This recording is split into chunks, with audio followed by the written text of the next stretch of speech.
Day one of the government shutdown is coming to a close. Thanks for being here. I'm Alexandra Lewis. And I'm Kyle Clark. Democrats and Republicans in Washington don't seem any closer to resolving the deadlock that is already impacting Coloradans. Today, the Senate voted on two funding bills that failed to pass last night. They failed again today. Democrats are trying to get Republicans to roll back cuts to Medicaid that were included in President Trump's One Big Beautiful Bill. Republicans are refusing to negotiate. An extended shutdown could end up being painful. Trump administration is threatening to lay off thousands of workers rather than furlough them and freeze their pay, but just straight up fire them. At this point, the shutdown's expected to last at least until Friday because there aren't any scheduled votes in the Senate until then. More than 50,000 federal workers call Colorado home. That includes 6,000 in Jefferson County. At the Denver Federal Center in Lakewood today, federal workers continue to clock in. Many were told to keep working without a paycheck. They're waiting to hear what happens next. We might come in tomorrow and be issued furloughs. We might come in next Tuesday and be issued furloughs. The uncertainty swirling around this shutdown is much greater.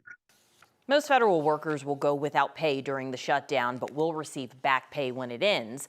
The last government shutdown, the longest in history, lasted 35 days, a significant amount of time to go without a paycheck. That's also true for TSA and air traffic control workers at DIA. 9 News reporter Shalima Maharaj is at the airport for us, and you've been hearing from federal workers and flyers hoping the shutdown's over soon. Yeah, people say they just don't want to see a repeat of the last shutdown where we saw those longer than normal wait times. Where we're located right now, we're not too far away from the tarmac. We know there's going to be a lot of people traveling, and this is just day one. Juliana Brosti is what you'd call a seasoned traveler. Travel just really involves a level of flexibility that is an acquired skill. A skill she picked up over 20 years as a travel journalist. It takes practice and really just being prepared for anything. She's encouraging travelers to live by those words, especially now. It's likely there will be impact, but we really can't predict the extent of it. TSA agents and air traffic controllers are expected to keep working through the government shutdown.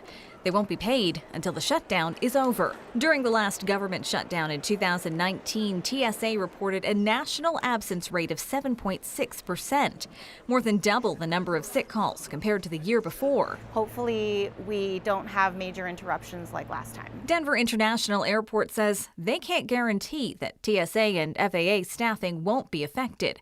Juliana says now is the time to brace for the possibility of a bumpy ride. There's a lot of what ifs, and so all I can say at this point is that we're just going to have to wait and see.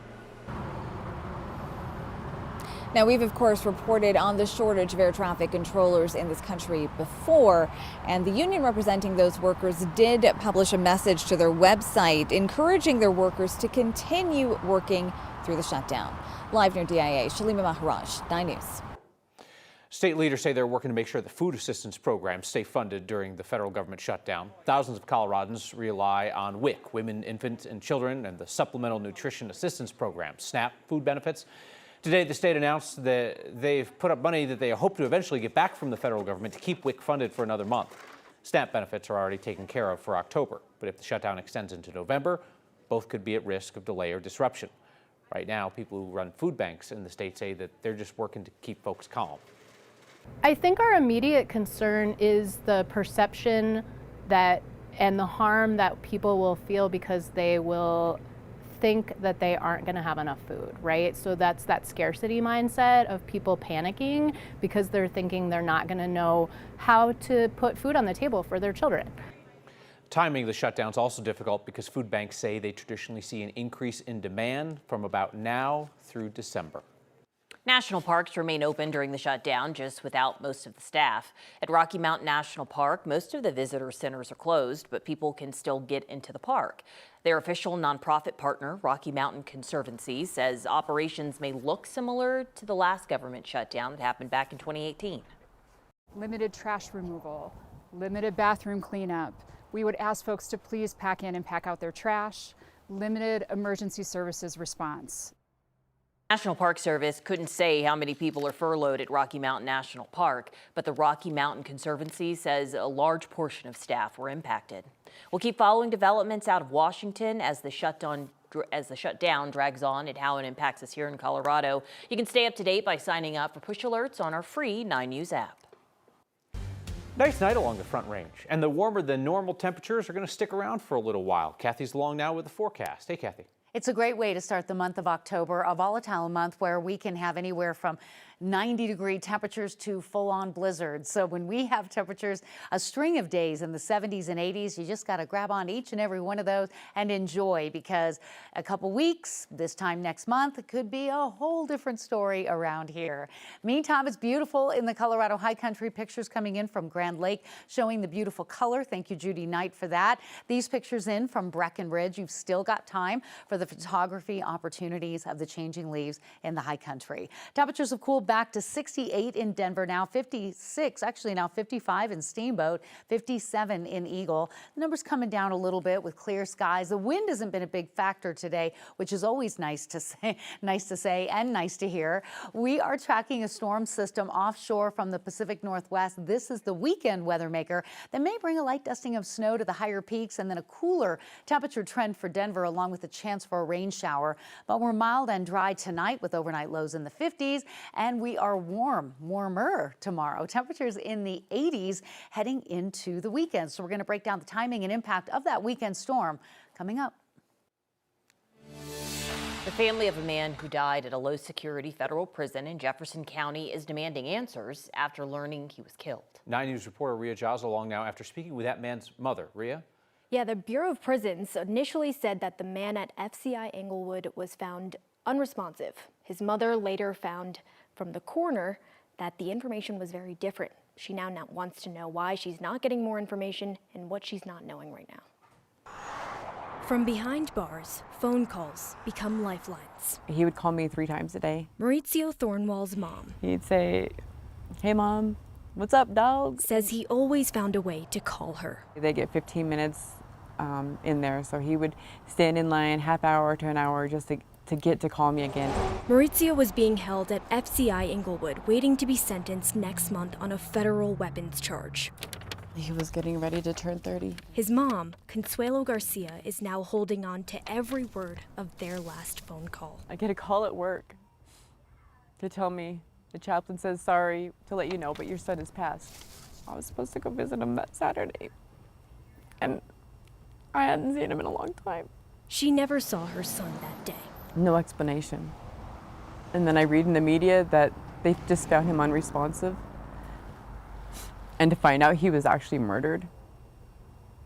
And they knew that. The Federal Bureau of Prisons said Maurizio was found unresponsive on September 24th. A few days later, the Jefferson County coroner told Consuelo her son had been stabbed to death. He had been stabbed in multiple places. His kidneys, his back, his neck. The FBI confirms it is now investigating his death as a homicide. The Federal Bureau of Prisons still has not released any information about the stabbing or acknowledged that it even happened. I've not heard anything back. They won't take our calls. They won't return our calls. Why would someone do this? What happened? How? I want justice. I want help.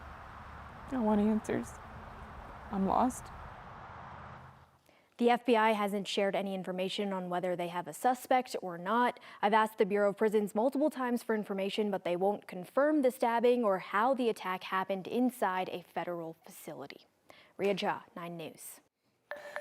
One of the 2 teenagers injured in the shooting at Evergreen High School is now recovering at home. Children's Hospital says the 14-year-old boy was released from the hospital yesterday, about 3 weeks after the shooting. That young man's family is requesting privacy. But in a statement last week, they said that the boy confronted the shooter and was shot at close range. That shooter later killed himself. The other teenager injured in the shooting, 18-year-old Matthew Silverstone, is still in the hospital, and his family has said that he will likely require lifelong full-time care.